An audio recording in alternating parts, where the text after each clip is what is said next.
cranberry ginger ale. My girlfriend bought it, and I was like, oh, this isn't going to be very good. Lo and behold, it actually was. So yeah, we've got the U of R spawning at the bottom end of the map, and it's going to be our blue Protoss Chaos partnered up with our green or orange Zerg Jyan. I'm going to call him Juan. I don't know if he's Mexican, but he's Juan now.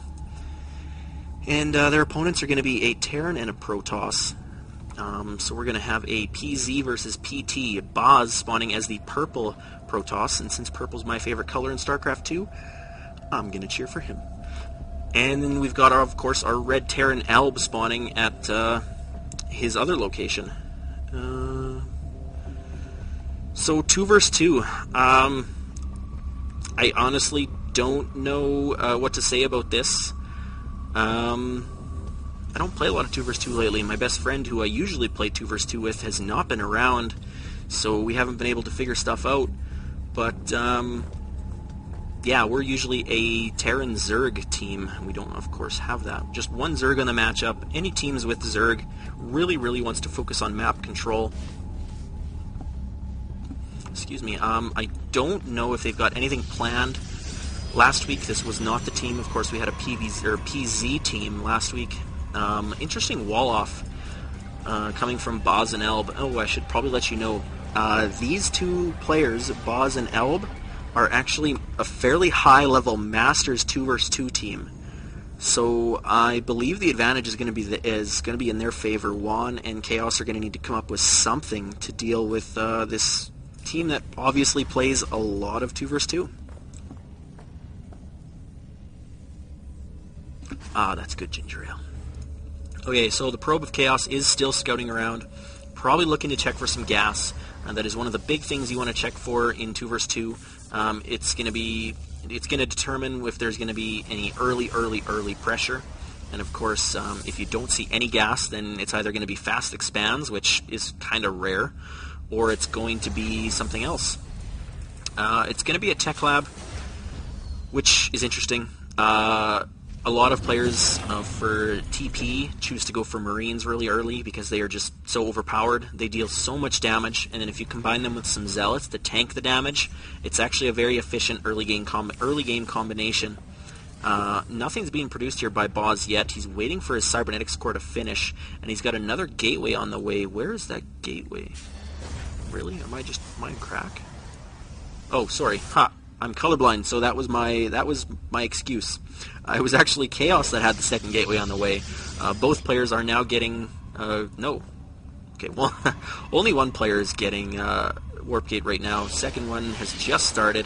Oddly enough, as soon as you see that Cybernetics core finish, that's usually the first thing to happen, is to get the Warp Gate technology. He had the money, so I'm not really sure what he was thinking. Elba's throwing down his second barracks and now his third, getting a reactor on one of them, and getting concussive shell, so it's going to be Marauder and Marines. Likely just defending this front while killing off these rocks so one player can take the gold. And as soon as one player takes the gold, then you know that your production is going to be ramped up. A couple Zerglings here with outspeed that's just about to finish. Metabolic boost is on the way. Queen is just about out. And that's going to be his second Queen. So if he's going to use that to spread creep, it's probably the more common thing.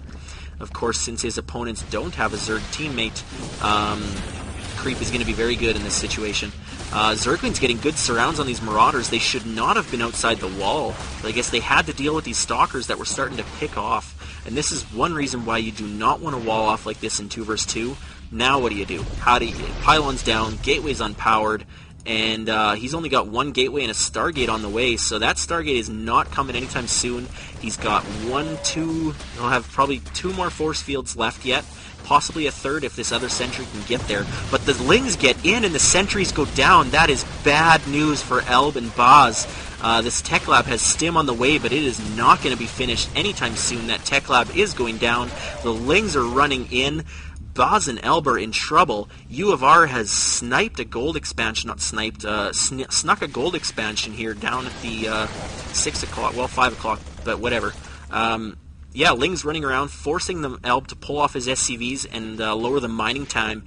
Chaos got a few Stalkers in because there's a hole, and this is bad news bears for Boz and Elb. Void Ray is coming out, but it's not going to be out in time.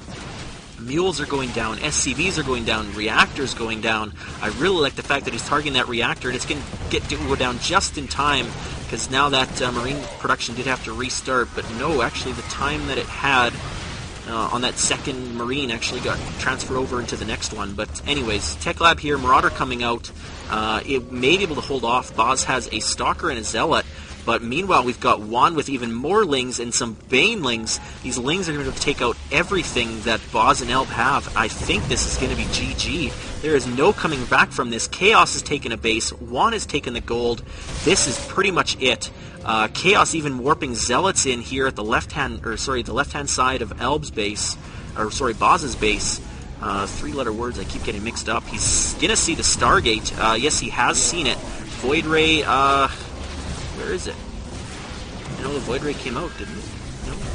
Void Ray? Yes. GG. So U of R takes game 2.